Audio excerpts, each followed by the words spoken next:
I guess many of you knows that soundtrack, and if you don't know it, you miss a fucking great journey. It's from Guild Wars, and it's my first time I've ever played it. In the video I'm going to describe my experience with the Guild Wars. Shortly, the journey was fucking stunning, but is it worth to play it? So at the beginning I would like to show you for how long I have played the game, and it took me almost 90 hours to complete Prophecy campaign. The whole journey is on my second YouTube channel, Jumping to Live Archive. I haven't tried expansions because I don't think they are so interesting as main campaign.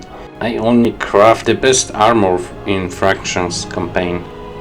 Unfortunately, my very first steps Guild Wars are not recorded because I've just started streaming when for the first time I launched the game.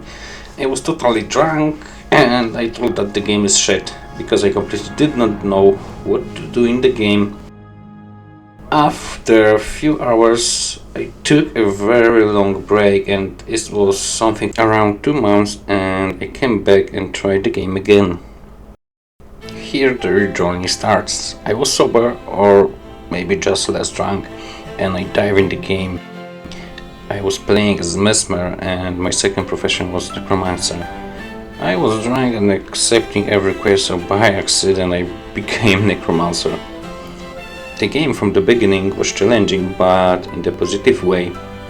You don't have to spend hundreds of hours to grind to pass the wall. You just have to think a little bit or use Google to find the answer. Wiki for Guild Wars is terrible, by the way, and even you have the Wiki, you still have to think. At the beginning of the journey I was struggling with chars that nuked me at every attempt of dealing with them. Solution was simple. I just changed the build, and after that I had to use one simple skill that gives fire resistance, because chars mainly deals fire damage. In later progress of the game, in addition to build changes, you have to know what monster kill first or which one to stun, etc. In the game, all missions must be completed in party, and to achieve that, game gives you something called henchmen and heroes. So-called bots are the next thing you adjust to progress in the game. Each of them has different skill sets for your build. For example, there's healer, and I guess you know what he does, but also there's necromancer, cultist henchman, that has a skill to boost your energy regeneration. Henchmen are mandatory companions if you play solo, but they are dumb as fuck. Healer heals your minions summons instead of you or party member. They pull too much monsters because they run like an idiots. They easily lose focus and start to attack other monster, then your main target, that sometimes will lead you to failure. Simple example: boss is on low HP and ads spawned. Henchman stop fighting with the boss and focuses on ads. Boss heals up and you have to deal with full HP boss again.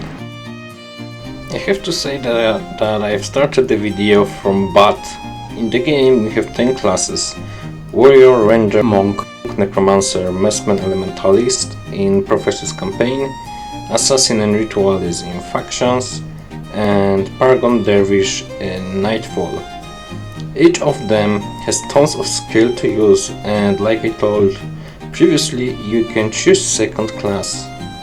It means that in the game you can achieve almost infinite number of builds.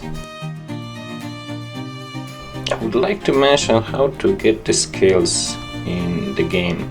So you have 3 options. You can buy skills from NPC, you gain skills by doing quests, and third option is called capture. You can capture a skill from monster.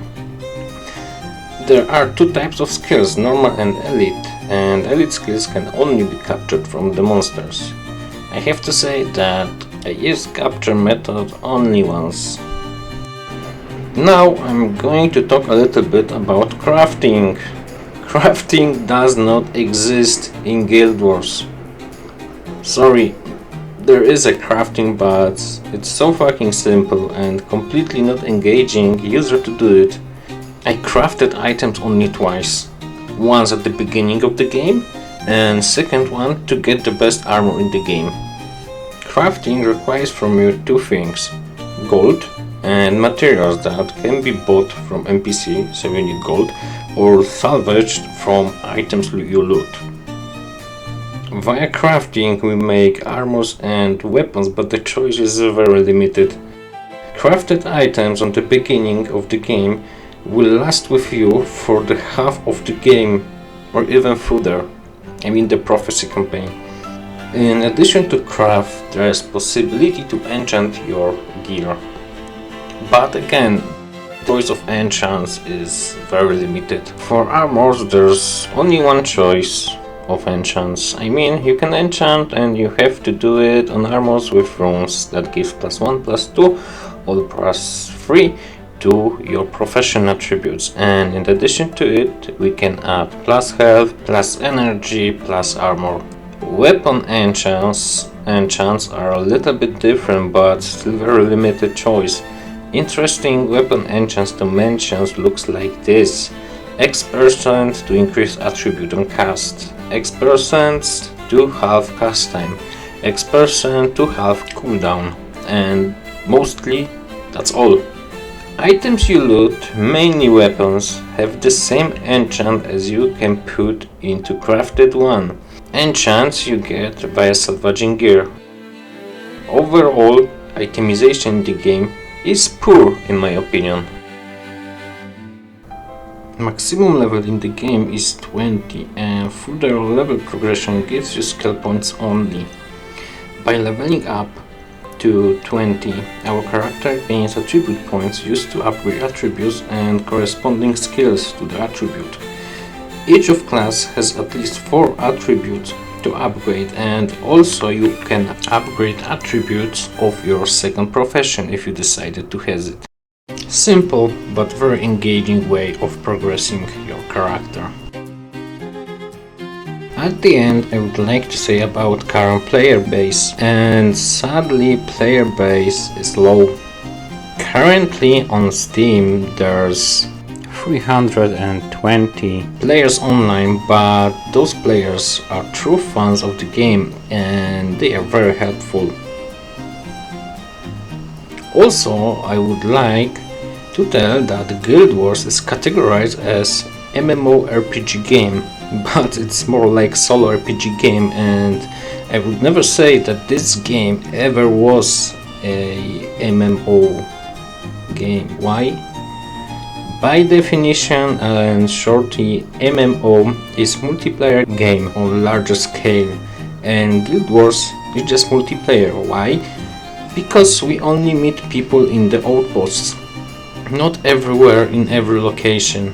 We interact with other peoples only in hubs, like in Path of Exile, Among Us, Dark and Darker, etc. Guild Wars 2, World of Warcraft, Tibia are true MMO games. You can interact everywhere with the people. That's all, folks.